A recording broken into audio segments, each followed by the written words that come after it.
Warning, due to the rising frequency of human-lion encounters, the Mackay Ministry of Fish and Wildlife is advising hikers, fishermen, and any motorcyclists that use the outdoors in a recreational of work-related function take extra precautions while in the bush. We advise that the outdoorsmen to wear little noisy bells on clothing so as to give advanced warning to any lions that might be close by to you so you don't take them by surprise. We also advise anyone using the outdoors to carry pepper spray with them in case of an encounter with a lion. Outdoorsmen should also be on the watch for fresh lion activity and be able to tell the difference between lion cub droppings and big lion droppings. Lion cub droppings are smaller and contains lots of berries and dassy fur. Big lion droppings has bells in it and smells like pepper. Enjoy your stay. So welcome to episode 28 of PrinnyCast, the Big 2-0 for February 9th, 2013. And we're being broadcast live! Oh my god, that's amazing! And with me is Grover. Hello! And you'll notice there's no Mike. He's missing. But he should be back with us next week. Yeah. And speaking of Grover, a belated happy birthday. Oh yes, thank you. And it was the 6th. The 6th, yeah. And you've been streaming all week long, off and on. I'm trying. I've been having some interesting issues, but other than that, a lot of them can be resolved by simply buying a non-open source program that, lets me stream, but I'm cheap, so... Well, some of even the ones that actually cost money seem to have its fair share of problems. Or they're a pain in the ass. XSplit. Yeah, XSplit. It comes up a lot, but a lot of people use it, a lot of people love it. So, And of course, as always, a special thanks to longplays.org for all of their help getting us video, and to galaxybugs.com. Our official PrinnyCast forums are on there, and you can also get yourself included in some Minecraft and Unreal Tournament. And of course, Grover's channel on both YouTube and now Twitch. Dun, dun, dun, dun. PCGOTW, I believe, is his username on YouTube, and on Twitch it's PrinnyCast_Grover. I'm going to have to write that down so I can start remembering to say that every time. Huh? Yep. So, what have we been playing this week? We'll go ahead and start with you because my list is a lot shorter. Well, I've been playing some Minecraft Feed the Beast. We're kind of winding down. We're not stopping, but we're just waiting for the Ultimate Pack. Plus, we played it non-stop for a while, so it's just time to take a small break. We always do this, and then we come back full gear later on. I've also been playing some Field Runners 2, which is my birthday gift from Chris. Yeah, that is a turret defense game that is a blast. At first, it's just like, can I beat the levels? And then it turns out, how high of a score can I possibly get? And then after that, it becomes, how long can I survive on endless mode? Which I can't survive very long. I get murdered really, really quickly. That game is just a blast. If you don't have it, it's $10 on Steam, and I think you can get it on your phone too. I think that's where it came from at first. So yeah, I also played some ActRaiser on the Twitch. And if you watch that, you get to see me freak out in the tree area. I just was having a lot of trouble, and I started raging hard, and it was quite hilarious afterwards. It wasn't so fun during the time, but afterwards, I laughed my ass off at how angry I was getting. It wasn't too bad. No, it wasn't too bad. I also played Earthbound. Earthbound was weird because I began it as a Let's Play, and then I finished it as a stream on Twitch. 2 of them, actually. Actually, 3. Yeah, 3. One of them was a test one, but it was a stream, and that is now finished. So, to view it all, you have to first go watch the episodes on YouTube, and then go onto my Twitch channel, and wait, what am I talking about? They're all in the Let's Play on YouTube, so there you go. You just go to YouTube, and don't mind that the last 3 are hours upon hours long. That's just something you'll have to deal with now until I find a way to split them up, which will probably involve me every day doing that manually. Twitch is supposed to have a way to do that, but apparently it doesn't work because I've tried to tell it to do it, but it does nothing, so you can't win every time. I've also been playing League of Legends. I've been playing a lot of League of Legends, actually. I officially just this morning put money into the game, so now, yeah, I gave them money. The game is worth playing. It definitely isn't pay to win. You give them money, and I actually bought some backgrounds for some of the characters, and I think I bought Corky and one other character, and I've just been running around like crazy on those ones. So far I've been playing with bots, and the easy bots, first thing you're like, these bots cheat. Then you go play intermediate bots, and those bots cheat their asses off. I mean, the ones in beginner kind of try to not cheat, or show that they cheat. The intermediate ones don't give a shit. They cheat their brains out. I mean, you could tell that they're cheating. They're just like, wow. They see you when they shouldn't be able to. One, that's just that there makes them terrifying because they know exactly where you're at every second. It's good training, though, just in case, because there's some players out there that is really good at predicting where people are. Oh, wow. We have someone on the stream. Nil's on here. Yeah, he's too scared to play League of Legends. That's fine. That's understandable. It is a game. I actually am becoming quite competitive with it, so yeah. And then I was playing some Binding of Isaac. Not very much. I'm actually kind of rusty from not playing so often, so it's just bleh. But I need to start doing a Binding of Isaac playthrough at least once a week. That way I don't get rusty like I was. I was playing it last night, got my ass kicked repeatedly, and quit, and just figured that was it for the night. Yeah, banana phone.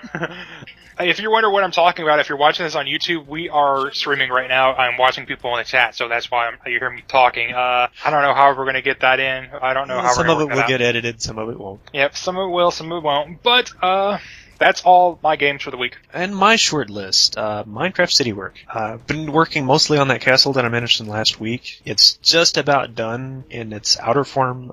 Because the city is so massive, and it's more about an overhead map sort of view than it is actually walking around in it, I don't have a lot of things like rooms. There's some places that don't have floors yet, and furniture is very hit and miss. Some of the early stuff I did everything. But lately I've been leaving it out because no one's ever going to see it. Well, it's not only that. There's such a large project going on here that it's already taken like 2 years to get where I am now. Of course, it's not been non-stop work on it, but as Minecraft grows, there's more and more stuff that gets added to it. So there's detail stuff that I can go back and use. And one of these days, I have a feeling they're going to start introducing actual tables and such like that. There's plenty of mods that already do that, but when you're working on a project this big, you can't rely on a mod to be there forever, and I don't want to start over. So I'm pretty much doing this without mods. I use single-player commands when I can because it saves me a ton of time. Most of the time, I'm doing it pretty much by hand in creative mode. We have to get used to that. Sorry, guys, if you hear some weird things during the stream.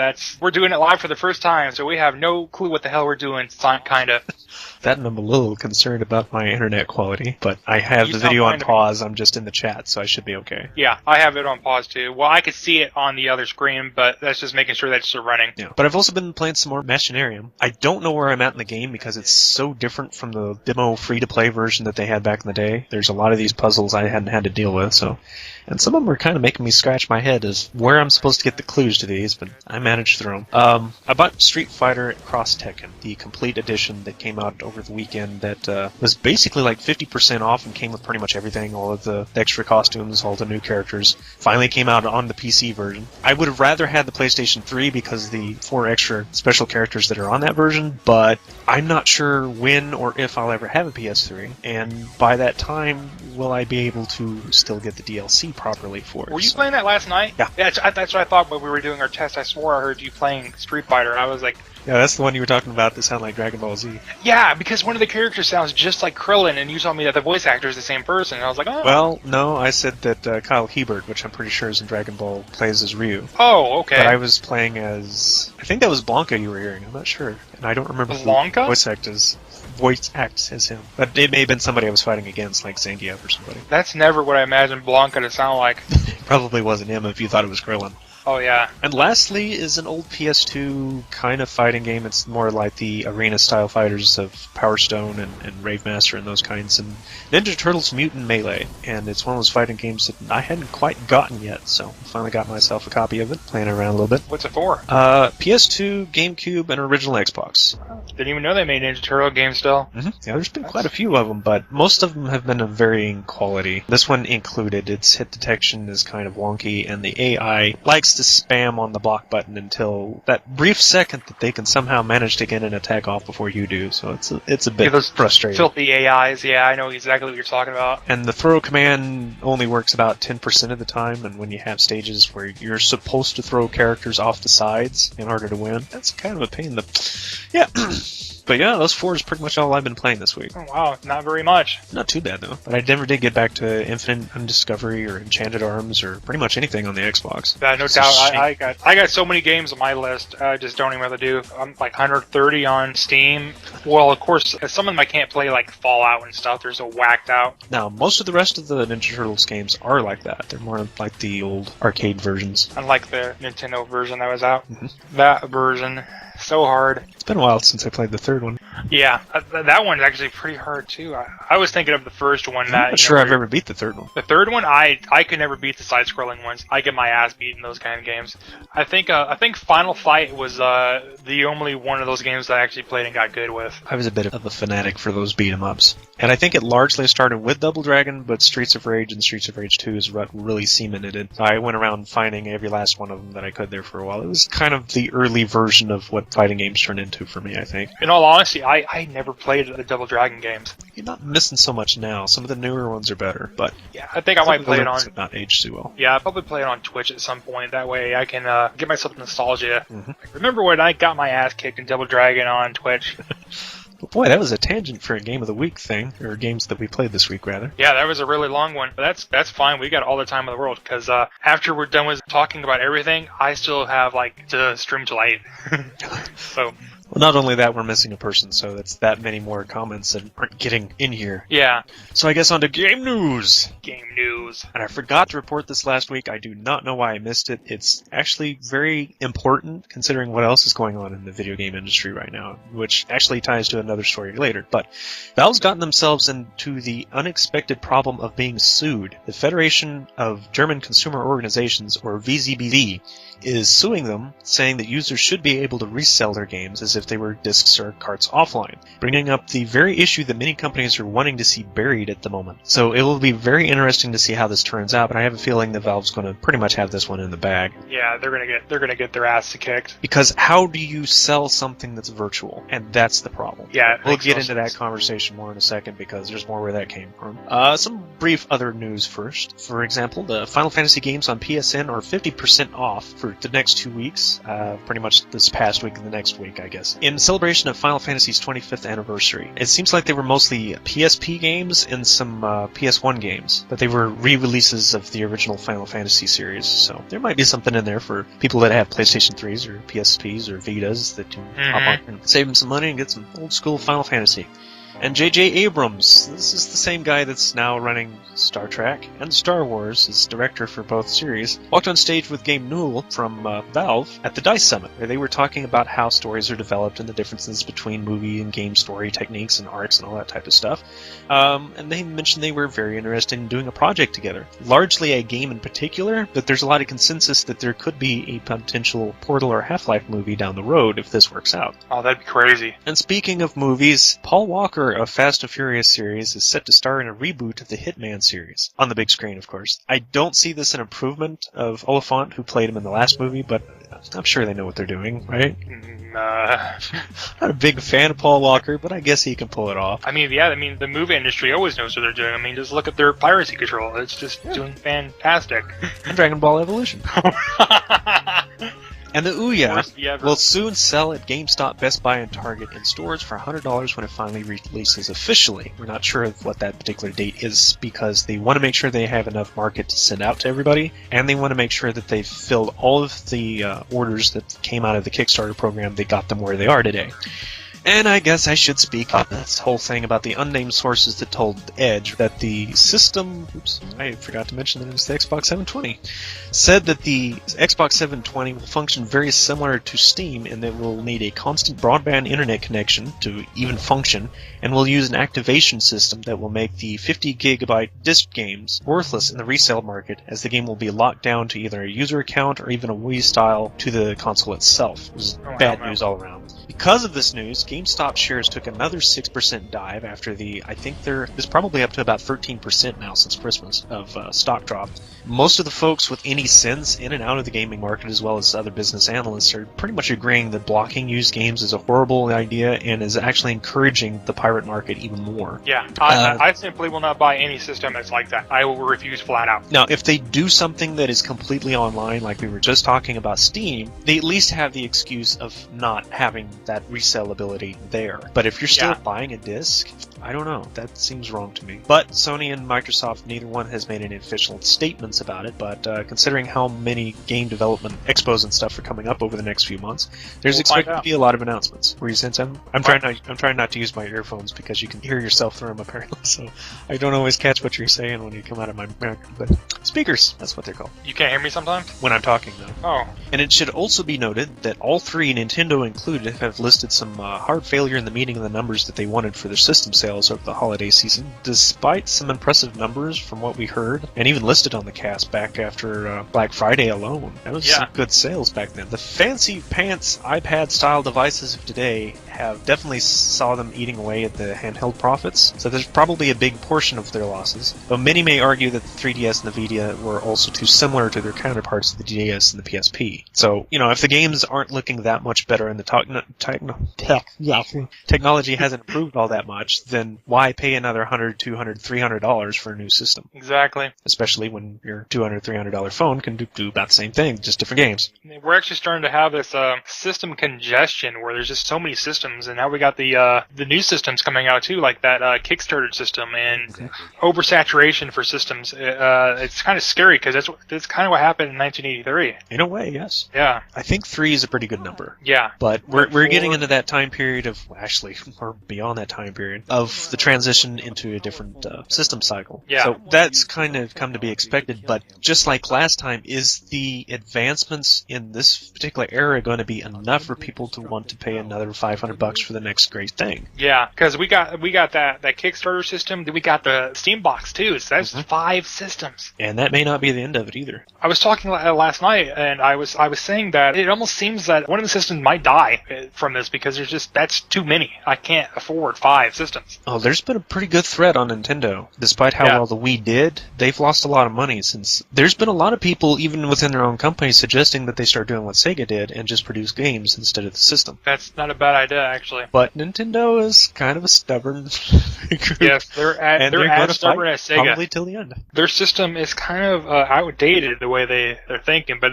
a lot of the game companies are having that right now. Everything they're doing is slightly outdated. Even when they press forward with new technologies and new ideas, it feels like it's already been done before. I'm not sure what to think about the Wii U. Of course, I haven't played one yet, so I don't want to give any, I think blah, blah, blah. I don't know what the hell I'm talking about because I haven't played one. But it just seems like it's just a redone of the Wii. The gimmick seems a little weaker this time. It doesn't. You're basically getting an iPad with a controller on it, and that's their game. It's not a bad one. It's just, is that enough to make it keep up with what's coming out over the next year from everybody else? Can it play movies and stuff? I don't think so, no. Oh my god. Well, at least it's finally in HD. Well, that is true. It's going to be about the games. I still think sometimes that Dreamcast would have existed still if they had made it so it played movies. Very possible, but at the time, I don't know if the technology would have been there, and it probably would have made the system even more expensive. Because they already use those really strange, what did they call those, graphic CDs? Seems like it was something along those lines. GCD or something. It was supposed to be a proprietary thing to keep away from pirating, but as I understand it, the Dreamcast is one of the most easily pirated video game systems of all time. Yeah, a lot of people just buy the Dreamcast, then pirate all the games, because it's easier to do it that way. Still need to find me a copy of Canvas Pack. I have not done that yet. Those games are getting rare. But anyway, we better get on to business here. Yeah, we're there. Last week's bankruptcy of Atari, after last week's... Try again, man. Last week? It's a bird. And now I'm remembering that comment from last night, but I'm not going to repeat it. After last week's bankrupt... I thought you were. I'm sorry.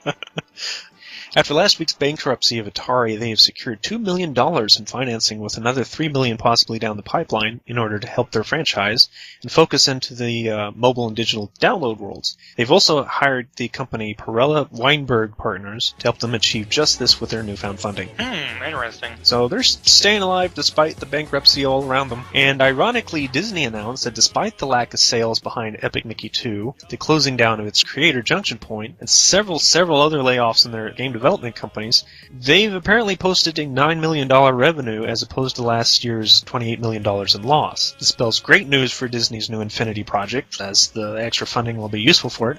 But it has myself scratching my head. If they were hurting so much and then suddenly make so much, what? I mean, we never get the full story. There may have been a lot of things going on with Junction Point that they were kind of calling it quits, just like the news story about the guys behind PlayStation All-Stars basically separating from Sony recently, and after several layoffs at that. But I think a lot of those so-called layoffs were people that were hired on for the specific game, and when they were done, they moved on their way. I think that's kind of what was going on there. I don't know enough about Superbot, so maybe I have the wrong idea about it, but that's what I got out of it. And I think all the news media kind of looked at it differently. It's how they do their business stuff is just boggling. We never know unless we're an insider. And I like Superbot. They seem to be a really good group of guys. I'm not sure I like All-Stars specifically, specifically because I think there was something fundamentally wrong with the design. But I'm all for crossovers. I'm all for fighting games. So, as anybody that's listened to the podcast, they know that I was kind of rooting for this game, despite the fact I don't have a PS3. And on the other side of the news, new developer Impossible Studios within Epic Games subsidiaries shut down only 6 months after it began. It was an attempt to keep members of the Fallen Big Huge Games, who was part of the whole 38 Studios fallout, to keep them in work, and ultimately it was in vain. Their first project, Infinity Blade Dungeons, is being held indefinitely at present. ID co-founder returns to Kickstarter. Tom Hall has returned to Kickstarter for a platformer creation tool that will allow players to build and share levels, worlds, and entire games. Hall today launched a campaign for World of Wonders asking for $400,000 by March 1st. The funds presently stand at $5,189 with 90 backers. I have not checked that today, so I can't really see where it's at. I can't say whether it's going to live or die. To familiarize gamers with the new tool suite, Hall will release a spiritual successor to Commander Keen as part of the campaign. This game will be called Secret Spaceship Club, and is said to be returned to the quirky, funny, clever Tom Hall universe. Joining Hall for the World of Wonders campaign is Chris Burke, lead designer of numerous titles including The Sims 3's, Life Moments, Ghost Recon Commander, and Hellgate. This is not Hall's first time trying Kickstarter. He tried something else in October. What was the game called? He asked for $1 million and he only got $250,000, which isn't bad, but with Kickstarter, it's all or nothing. Mm-hmm. There's a lot of room for game design services like that. There, stuff like Game Maker and RPG Maker and all of those. They haven't exactly been gigantic sellers, but they've been extremely popular, and a lot of games have come out of them, especially the ones that can't afford those bigger licenses to like the Unreal Engine or the Crytek Crysis Engine. Well, so this is a great way for smaller developers to get their feet wet. Well, at least if they do get a license for Unreal license, they should probably pay, unlike those other guys that didn't pay. And look what happened to them. Yeah, too human. Yeah. And I also have to give a little snicker. Wasn't World of Wonder the company name for the people who made the Teddy Rexman from back in the 80s? I could swear it is. It's fantastic. Maybe we'll see a Teddy if it's finished. That's to me, that's asking. He might be asking a little too much money. He might be. I don't see it like it's going to work because it's been 3 days, and I'm looking. It's been 3 days, and he's not going to make enough at this point. Oh, some of them are slow starts. Yeah, that is true. Some of them are slow. Smash up as more people. He needs to get it going. And on more Kickstarter news, Civ-Fi designer John Schaefer has created a game company called Conifer Games and is seeking $40,000 for Kickstarter for historical turn-based strategy game. John Schaefer's At the Gate. Well, good news, guys. He already did it. It's only been 2 days and he already has the money. That's how much the Civ community is excited about this. 40,000 isn't hard to build either. Yeah, he's probably going to have like 300,000 when he's done. So it's skyrocketing. At the Gates is a turn-based strategy game set in the ending days of the Roman Empire, casting players as a leader of the barbarian tribe eager to step in and take power. Players must compete not only against the nations, but against the environment. Schaefer said, I really believe that At the Gates is pretty important for the future of strategy gaming, not because it's going to be a humongous title that sells millions of copies, but because it shows that smaller titles can still have the same amount of depth as much bigger and more expensive games. Well, that's true. That's very true. Mm-hmm. At the Gates, if it gets, it is going to be released because it's already hit its limit. It will be released sometime in 2014. So that's that for that. That's kind of cool. I always like those kind of games. It's a genre that does not need to die out. Oh, yeah. I do not believe in genres dying out. I don't want it to die out. Because there's always fans of something out there, and they get left behind. Kind of like SimCity, where everybody was terrified for the longest time that it was going to die. Mm-hmm. Especially after Cities XL. That was devastating. For the simulation community, it was like a stab in the back. It was just like, oh my god, it's all over. But hey, and speaking of SimCity, if you guys enjoyed the SimCity beta, you get to do it again on February 16th. They are going to have a 24-hour play again, and basically they're going to try to get as many people on the server as they can and stress test it as hard as they can to make sure that everything's stable. This is going to be an updated version of the last beta, which means that there's going to be a lot of bug fixes. So if you notice stuff's working that wasn't working before, that's because they probably fixed it, and they're just probably want to do a bug test as well. They estimated that they fixed about 1,000 bugs, which, that makes sense for those kind of games. I found 3 of them and reported them. The one where the buses and the garbage systems would kind of freak out, and they would just drive in circles over and over and over until you destroy the road. And just some quirkiness was the police. It's just sometimes, even though you had sufficient power, a certain area wouldn't get power because the system wouldn't get anything over there. That just where it would get confused. So yeah, common bugs. But still, since it's going to be launching in about a month, they need to be on the ball with all those at this point. Yeah. And that's kind of scary because the betas they're releasing are not full builds of the game, so there's a lot of stuff that isn't going to be tested on these. Yeah. That kind of bothers me. Well, I heard them saying that they were going to probably be doing monthly updates for the game, since, you know, it is a multiplayer, so they need to be on it constantly. And an always online one at that. I don't know where I heard it, or if I dreamed it, or I just prayed that it happened. But somebody was suggesting that they're going to have a system where people build buildings and stuff, and then you add them to a certain thing, and everybody votes, and if everybody likes it and the developers like it, they'll add it to the game as a mod that everybody can access and download. That does sound like a good idea. That would be fantastic. I heard that thing that came with the limited edition version, that Heroes and Villains or something along those lines, where you build a villain hideout and a hero headquarters. Building where you can build a... One, it annoys me, it forces me to pre-order, but I'm hoping that it'll come out later for DLC at a higher price. I'm kind of surprised you haven't pre-ordered anyway. You know you're going to buy it. I know I'm going to buy it, but I wasn't sure I was going to buy it until roughly when the beta began. I honestly wasn't sure because I heard a lot of good things, but then I heard a lot of things that worried me. And I played the beta, and you know, a lot of the worries were relieved. And it's like, okay, there's only two things that I was worried about that actually existed. One, that they did away with the water pipes, and two, that they did away with the power lines. And these are not reasons to make me say I will not buy this game. Those are reasons to say, well, that simplifies things somewhat. All for the best, because I do love the SimCity series, even if it has had its issues over the years. We'll probably be doing one of our streams while I'm playing SimCity because I won't be able to stop when it comes out. I don't think anybody will mind. But onward! New developer, the Astronauts, out of former members of People Can Fly, who were behind Painkiller and Bulletstorm, announced their PC exclusive The Vanishing of Ethan Carter coming this year. Sporting the Unreal 3 engine, it is a game about a supernaturally powered detective on a quest to uncover a mystery in the Erie Mountains. Not to be confused by Lake Erie, but, you know. Erie, Indiana. Yeah, oh my. Somebody else remembers that show? Oh, yeah.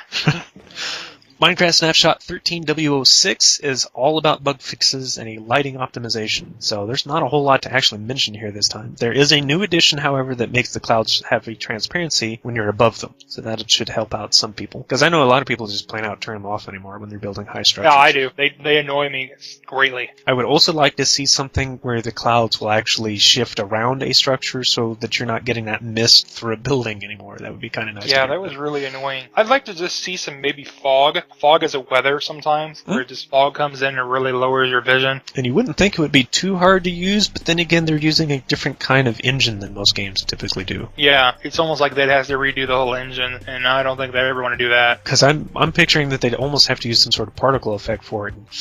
My, talk about the lag. That would probably even ravage my system. I don't know, it wouldn't be too different than what they already do for the darkness. They would just, shift it up to be like a really bright gray. That is true. I mean, they got the particle effect in the void, so I don't think it should be much different. Mm-hmm. Just make it so that when the weather activates, the fog appears like you were at the bottom level of the world. And yeah, after all of that complaining about it on your streams and playthroughs. Yeah. And for the last story, it's kind of a strange one. Metacritic is usually a decent way of judging public opinion about all sorts of things, particularly in the video game market. But there's some real surprises as they release the top 10 rankings on the major and mid-sized publishers. Rounding out the top 5 of the major publishers from number 5 to number 1, Capcom, Nintendo, Sony, Microsoft, and drumroll, I kid you not, Electronic Arts, with a 75.2 score, largely due to apparently Mass Effect 3 scoring a high rating, despite its giant controversy surrounding the whole awful ending sequences. That's a full 2.2 points ahead of Microsoft, who came in second. However, the mid-sized publishers ranked higher, with the defunct THQ, Bethesda, Square Enix with its own 75.2, Telltale Games, and lastly Take-Two with an 83.1 commanding the top spots in their area. But both Mass Effect 3 and EA's high ranking has been garnering a lot of confused gamers wondering if there wasn't some money that exchanged hands to see this happen, however. Yeah, I wonder, because I'm not so fond of EA, even though I'm going to be playing SimCity.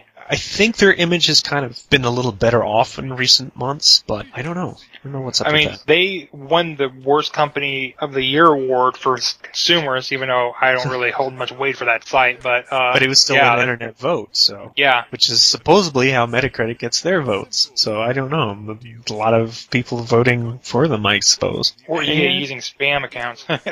I am not seeing much on the list of game releases, except for the handheld versions of Sonic and All-Stars Racing Transformed will be on the DS. Aliens Colonial Marines comes out for multiple systems. And that's pretty much everything that didn't already come out from last week. However, the week after that's going to be kind of busy. We've got some Metal Gear Rising and Crysis 3. Crysis 3? Crysis 3, it's finally coming already? out. Yep, that's what this is anyway. I don't know if I should be believing or not. And that's our news for... what is today? February 9th, 2013.